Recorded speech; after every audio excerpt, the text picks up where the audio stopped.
Soy Kurt Brockman del Canal 6 de Springfield.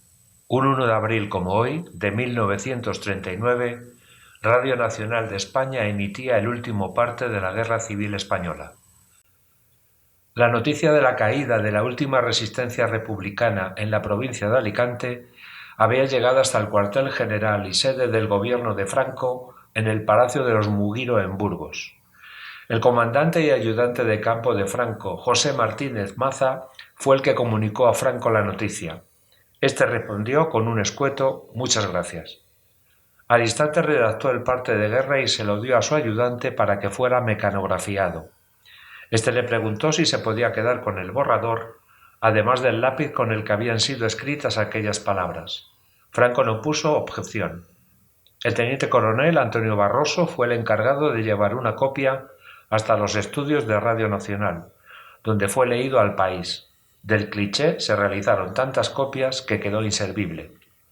Poco después de las 10:30 de la noche, Fernando Fernández de Córdoba, actor de profesión, puso voz al último parte de la Guerra Civil.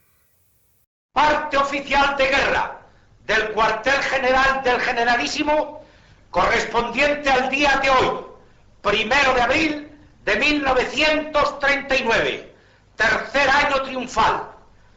En el día de hoy, cautivo y desarmado el Ejército Rojo, han alcanzado las tropas nacionales sus últimos objetivos militares. La guerra ha terminado. Burgos, 1 de abril de 1939, año de la victoria. El Generalísimo Franco. De esa forma se ponía punto final a una guerra fratricida que había dejado tras de sí muchos muertos y miles de exiliados. Aún quedarían algunos focos de resistencia y continuarían las ejecuciones fruto de la represión posterior, pero en ese momento el bando nacional celebraba su victoria.